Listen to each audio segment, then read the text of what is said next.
The concept of mentoring has such incredible value, especially within the information security community. It's a practical means for sharing knowledge and networking with like-minded professionals. In this week's episode, I'm going to be sharing with you 5 different tips that you can take advantage of in order to maximize the value and have a very satisfying mentoring relationship. Coming up. Hey everybody, welcome back to the show. This week we're talking about mentoring, right? So you can either be a mentor or a mentee. And what exactly is this? Well, people have knowledge, right? So they have the ability to teach others, things that they've learned, maybe some failures that they've experienced so you don't repeat them yourselves. You see this relationship time and time again. A great example would be Obi-Wan Kenobi and Luke Skywalker when they first meet. Obi-Wan's got all the skills. He understands the Force. He knows how to use a lightsaber. Luke Skywalker's drinking blue milk, right? So the relationship really gives the opportunity to develop someone to get a skill, right? But it doesn't have to be, a big overarching skill like, the Force. It could be something super specific. So I want to tell you these 5 different tips this week on how you can really find a mentoring relationship, understand what that construct looks like, and then really, really develop it, okay? So really quick, we're doing this topic this week because over at the Gerald Auger Simply Cyber Instagram page, I actually put a poll out on what topic you wanted to hear, and this was the selected winner. So if you're interested in participating in, what topics we're talking about or interacting with me directly, go over and follow or like or whatever it is on Instagram to get the updates that I post over there. So tip 1. Change your mind on what a mentor-mentee relationship looks like and understand that it can be very dynamic, very fluid, and very, very specific or very, very broad. So earlier I mentioned the Luke Skywalker, Obi-Wan Kenobi. Now, that was a long mentoring-mentee relationship with very big lessons to be learned. But it can be something super specific. So for example, for me, right? So I don't really understand this Instagram thing and I'm trying to get better at it. Neil Bridges over at Cyber he really does understand the Instagram thing. So I have been working with him and reached out to him and he's been giving me some tips and stuff like that on how to use that platform a little bit better to connect with you guys in the community, right? So that's a super specific thing. How do I use this particular tool for this particular purpose, right? But it could be something much, much larger as well. It could be, how do I get into cybersecurity? In fact, this channel, Simply Cyber, is basically mentoring at scale. So I can impart, as much of the information security knowledge as I have to the community who is interested in having it, right? So I just want you to keep in mind that it doesn't have to be this tightly coupled, long-term kind of relationship. It can be very, very fluid, very, very dynamic, and keep that in mind because sometimes the idea of getting a mentor can seem overwhelming. It can seem like you're asking for too much, and I want you to realize that it can be very, very fluid and very, very lightweight as well. So don't let it prevent you from seeking out mentors and having these rich relationships. Tip 2, this is absolutely critical. In any mentor-mentee relationship, you must both be accountable. If you're a mentee and you have a mentor and the mentor isn't being held accountable, that's a problem. You may want to look to kind of dissolve that relationship. And you as a mentee, if your mentor gives you some action or some task or something to go learn or whatever, hold yourself accountable and go do it. You have to both hold yourselves accountable or else what are you doing? The whole point of the relationship is to improve the mentee in some capacity with some knowledge imparted or some activity completed, right?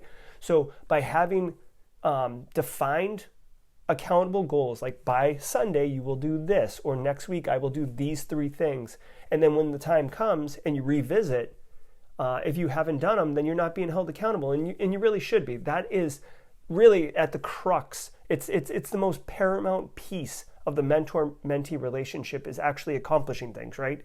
Demonstrating the knowledge and having that, okay? So tip 2 is probably the most important one, all right? If you're new here, let me introduce myself. My name is Jerry Auger. This is Simply Cyber, and on this channel, we do everything from labs, interview experts, and we talk about career just like today. So if that's interesting to you, hit the sub button, and we push content every Monday at noon. Tip 3, I want you to understand, in all of my experience, and to have the most rewarding and rich mentor-mentee relationship, you have to think about it, and people might disagree with me, the mentee is going to do 80% of the work. The mentor is going to do 20%. So that doesn't mean the mentor just gets to like fire things off and not give a crap.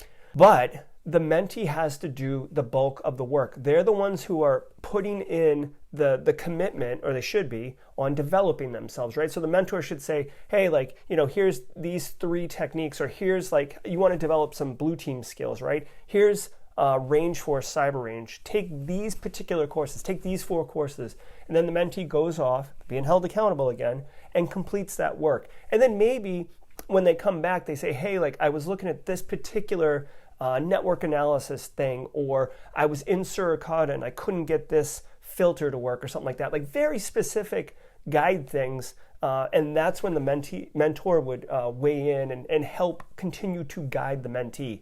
If you have the mindset that you're just going to be spoon-fed and the mentor is going to basically just like wave a wand and you're going to have that knowledge or have that skill, then you're thinking about it the wrong way. You, as the mentee, need to put in the work, right? There's no shortcut. There's no easy button. You've got to put the work in, okay? That's absolutely critical. And if you're a mentor, you have to understand that you have to put the work in too. You can't be flippant about it just because you're the one with the knowledge. It is a two-way street. It's not this power structure where the mentor is in power and the mentee is the powerless, okay? Tip 4. This one's very important, and it applies to both mentor and mentee, so listen up. Every kind of interaction has to be honest, objective, and considerate, okay? Critical, constructive feedback. What does this mean? This means you can't say you suck, or that's not how I do it, or just like, grandstanding about how awesome you are, mentor. No, you have to provide objective feedback. Be empathetic to their situation. Listen to what they're saying both ways and help them, right? If you're a mentor, you need to understand that your entire value of success, how you should rate yourself, is whether or not the mentee accumulates and acquires the knowledge that they're seeking out from you, right? It shouldn't be that you're feeling like awesome that people are seeking you out, right? You should be measuring your success on how successful the mentee is. And if you're the mentee, you have to be honest, right? You can't say like, oh, this is, maybe it is too hard, but what about it is hard? Be constructive, be critical, be clear, right? And you have to be honest. You're not trying to hurt anyone's feelings, but if someone is not pulling their weight, go see that 80-20% tip I just gave a second ago. You have to be honest with them and say, hey, is this something you really want? Like we've talked about, you go do these things, or you try this, and this, or go read this, and you're not doing it. I'm fine if you're not committed to this, but we need to have an honest conversation and figure out what we're doing here, because time is important. And if you're not putting in your time, then I'm not going to put in my time. Okay? So you have to be honest. You have to have clear conversations often, right? Make sure you're revisiting the actual relationship. And again, like I said in the first tip, it's very dynamic and fluid. It could go a few days, it could go a few weeks. You could have a long-term, multi-month relationship, right? Or years, right? So just be aware of that. You have to have honest conversations with each other. Tip 5, final tip, right? And this one I love. Tara Wheeler gave a keynote at GrimCon last year, and I loved this talk. I want you to take this away. Fail fast. What does that mean? When you fail, you learn something, right? And if you don't fail, that means you accomplished whatever the goal was. But either way, you win, right? So get that mindset on what failure is. Fail fast. If you're trying to learn some skill, lean into it, right? Try to figure out what is going on and take notes, right? And then what is it about what you tried caused you to fail? And then talk to your mentor about that. Instead of being like, try, fail, let's talk about what happened. Clear guidelines and direction, and you will have a much, much better rewarding experience in that mentor-mentee relationship.